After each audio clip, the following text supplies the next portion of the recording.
Hi, Thomas! Hello? Thank you so much. Pinagbigyan mo kami dito sa Pika Pika. Yes. Now, ngayon, mas kikilalanan ka namin through random things. Okay. Ano to? Are you scared? Ano kaya to? Alright. Question number 1. When you were younger, like 7-year-old, what did you want to be? Tanda mo pa ba yung first ever na pangarap? Oo, alam na alam ko. Gusto ko talaga magpiloto until now. Piloto ng eroplano. Okay. Natatandaan ko pa yung sinabi ko nung nung preparatory ako, sabi ko, "Hi, I'm Thomas Franco Rodriguez, a pilot. We will travel on air with my airplane." Yung sinabi ko nung graduation namin. And till now, gusto ko pa rin talaga maging piloto. Kaya lang kasi baka di ko abot yung mga views sa taas eh. Ay, oo nga. Mga ganun nga pa. Ayan. So, nilet go na to, hindi pa rin? Hindi pa. Kung magkakaroon ng Dapat chance pa. na magpipiloto pa rin ako, magpipiloto pa rin ako. Pero gusto ko kasi magpiloto sa ibang bansa. Kaya lang yung tuition dun, triple ng tuition dito eh. Sobrang mahal ng tuition na dito eh. Sa lupa muna tayo. Hindi Magastos naman- pala. Magastos pa eh. Okay, number 2. How much was your first salary and how did you spend it? Siyempre yung pinakauna kong salary dito sa business na to is 300,000 yung tanggap ko eh. Okay. Yung sa Pinoy Big Brother. Mhm. And dahil bata pa naman ako noon, nag-aaral yung kapatid ko noon eh, na pangalawa, dentistry sa CEU. Mhm.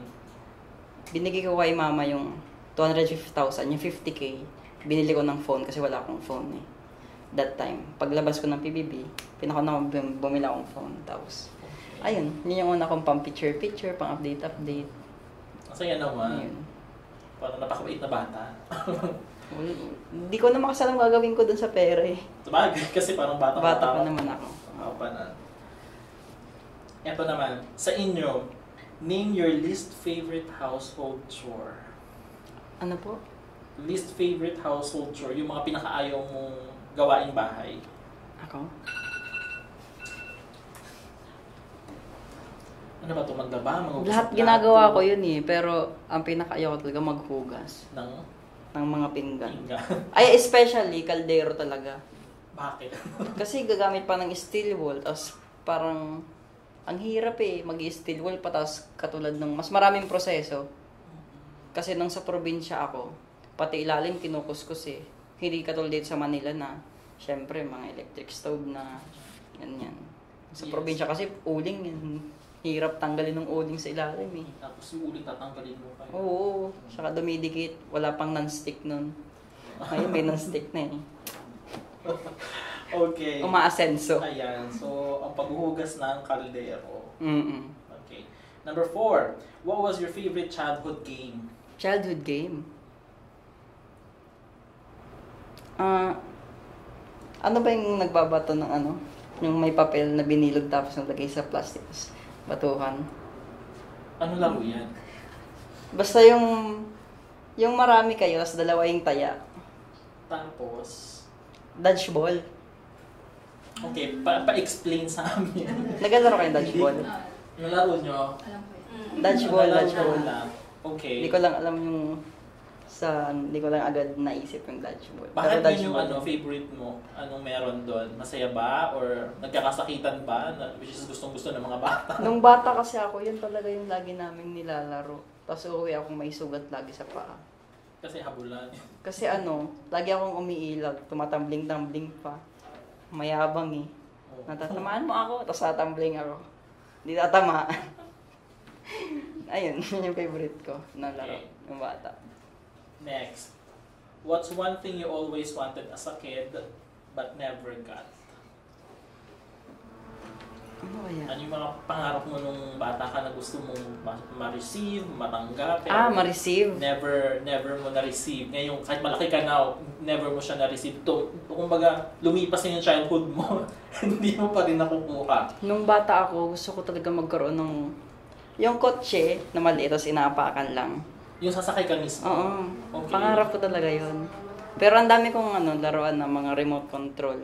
As in, talaga mga 18 yata ang remote control ng mga kotse-kotse. Tapos pero yun talaga yung gusto ko talaga, yung nasakay ako mismo. Hindi ko nakuha. Pero okay lang. Oh. Pag ako nagkaroon din ng baby Thomas. Wow, kala mo may balak na. Bata-bata pa eh, no? Pero kung ako rin magkaroon, sana mabilihan ko ng gano'n. Bibilhan mo na. Oo. Pero hindi naman masama yung loob ko na hindi ko na ranasan yun. Okay lang naman. Meron talagang laging isang hindi ka mararanasan. Oo nga. Tsaka marami pa ako mararanasan, 25 pa lang ako. Tama. Laban. Okay, next. Do you have any hidden skills? Hidden skills? Yes. Ito yung mga tipong na pipilipit yung dila, yung gano'n. Ano pa ba yung hidden skill ko? Nakakasayaw na nakahiga, yung mga... Hello? Ano na yun? Magaling ako umakyat ng puno. Puno ng Puno, kahit anong puno. niyog, ganyan. Kaya ko umakyat ng puno ng niyog. Dahil nga, lumaki ako sa province. And magaling ako gumawa ng saranggola. Yan yung hindi namin nagawa. Talaga. Kaya marami akong sugat talaga sa legs kasi dahil kakasaranggola ako ng bata ako. Okay, so gala ka talaga ng bata. Malapit lang sa bahay namin pero kasi damuhan dun eh. Kaya nasabit sa mga kahoy. Kaya yun. Okay. Ayan. So saranggola at akit ng puno.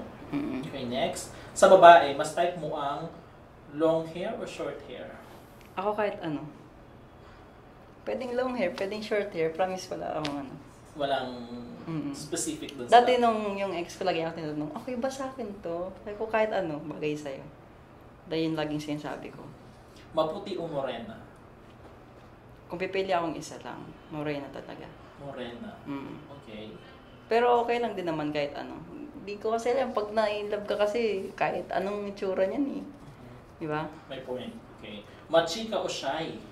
Machika o shy. Ano yung sa Tagalog? Nakakaganda rin yung shy, pero mas maganda yung machika. Okay. Makasabayan mo ba?